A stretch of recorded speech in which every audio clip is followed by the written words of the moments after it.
سەرپەرشتی داگرتن و بەدەستگەیاندنی ئەو کۆمەک و هاوکاریانە دەکات کە بۆ نەخۆشخانەی هیوای کۆ کردوێتەوە.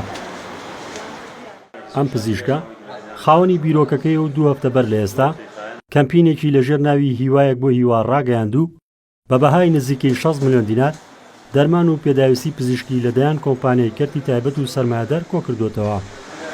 ڕۆژانە بە چەندین چیرۆکی تراژیدیە بیستین کە چەندین کەس لەم نەخۆشخانەی و نەخۆشخانەکانی تر لەبەر نەبوونی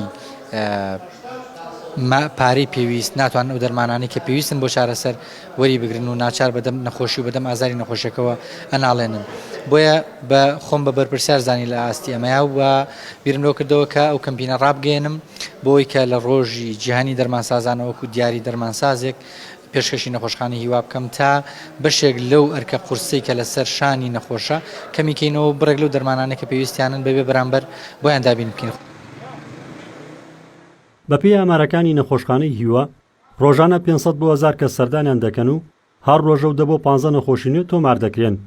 بەشی زۆریان پێویستیان بە دەرمان و چارەسەری پزیشکیە. پزیشکانی نەخۆشخانەکە دەڵێن لە ئێستادا بەشێک لە دەرمان و چارەسەرکاریە پزیشکیەکان لە نەخۆشخانەکەدا نەماون. باز دەوەش دەکەن بە بەراورد بە زۆری نەخۆش و سەردانیکەرانیان بەردەوام مەترسی کەمی و نەمانی دەرمان و چارەسەری پزیشکیان هەیە و ئەگەر کۆمەک و هاوکاریەکان نەبێت ئەگەری کارەساتی گەورەی مرۆیی لێ دەکرێت. ئێمە چەند سەرچاوەیەکمان هەیە بۆ دابینکردنی دەرمان، یەکێک لەوە بەڕێبەرایەتی تەندروستی سلێمانیە، بەشێکی لە بەغدادەوە دێ، بەشێکیشی کۆمەکی سندوقە. بەڵام بە هەر هۆیەک بێت لە هۆکارەکان و لەبەر گرانی دەرمانەکان و زۆری ژمارەی نەخۆشەکانی نەخۆشخانەی هیوا هێشتا کە بڕی پێداویستی ئێمە پڕ ناکاتەوانە.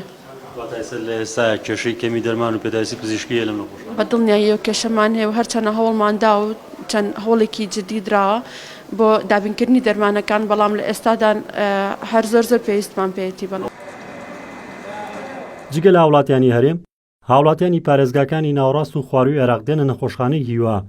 بە جۆرێک لە هەر 100 منداڵێک 45 منداڵن لە خواروی عێراقەوە دێن و 124 ئەو نەخۆشانی دێنە نەخۆشخانەکە هی شارەکانی عێراقن.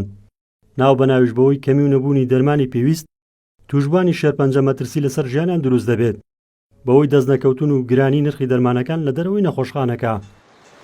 ڕزگار جەبار کێنێن سلێمانی.